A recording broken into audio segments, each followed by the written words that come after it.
Bible quiz സങ്കീർത്തനങ്ങൾ 6-ാം അധ്യായം. Question number 1. സങ്കീർത്തനം 6 എഴുതിയത് ആര്? ഉത്തരം ദാവീദ്. Question number 2. ദാവീദ് ദൈവത്തോട് ഏത് 2 കാര്യങ്ങൾ ചെയ്യരുതെന്ന് അപേക്ഷിക്കുന്നു? ഉത്തരം കോപത്തിൽ ശിക്ഷിക്കരുത്, ക്രോധത്തിൽ ദണ്ഡിപ്പിക്കരുത്. സങ്കീർത്തനങ്ങൾ ചാപ്റ്റർ 6 വേഴ്സ് 1. Question number 3. യഹോവേ, ഞാൻ തളർന്നിരിക്കുന്നു, എന്നോട് കരുണയുണ്ടാകണമേ. യഹോവേ, എൻ്റെ അസ്ഥികൾ ഭ്രമിച്ചിരിക്കുന്നു, എന്നെ സൗഖ്യമാക്കണമേ എന്ന് പ്രാർത്ഥിച്ചത് ആര്?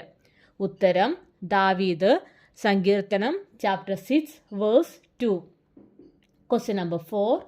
എൻ്റെ ഡാഷ് അത്യന്തം ഭ്രമിച്ചിരിക്കുന്നു. ഉത്തരം പ്രാണനും. സങ്കീർത്തനം ചാപ്റ്റർ 6 വേഴ്സ് 3. Question number 5. കണ്ണുനീർ കൊണ്ട് ദാവീദ് എന്ത് നനയ്ക്കുന്നു എന്നാണ് പറഞ്ഞത്? ഉത്തരം കട്ടിലിനെ. സങ്കീർത്തനം ചാപ്റ്റർ 6 വേഴ്സ് 6. സങ്കീർത്തനം ചാപ്റ്റർ 6 വേഴ്സ് 6. എൻ്റെ ഞരക്കം കൊണ്ട് ഞാൻ തകർന്നിരിക്കുന്നു, രാത്രി മുഴുവനും എൻ്റെ കിടക്കയെ ഒഴുക്കുന്നു, കണ്ണുനീർ കൊണ്ട് ഞാൻ എൻ്റെ കട്ടിലിനെ നനയ്ക്കുന്നു. Question number 7. ഡാഷ് എൻ്റെ കണ്ണ് കുഴിഞ്ഞിരിക്കുന്നു. ഉത്തരം ദുഃഖം കൊണ്ട്. സങ്കീർത്തനം ചാപ്റ്റർ 6 വേഴ്സ് 7.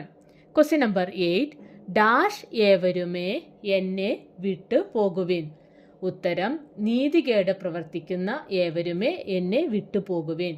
സങ്കീർത്തനം ചാപ്റ്റർ 6 വേഴ്സ് 8. Question number 9. ദാവീദിന്റെ കരച്ചിലിന്റെ ശബ്ദം കേട്ടിരിക്കുന്നത് ആര്?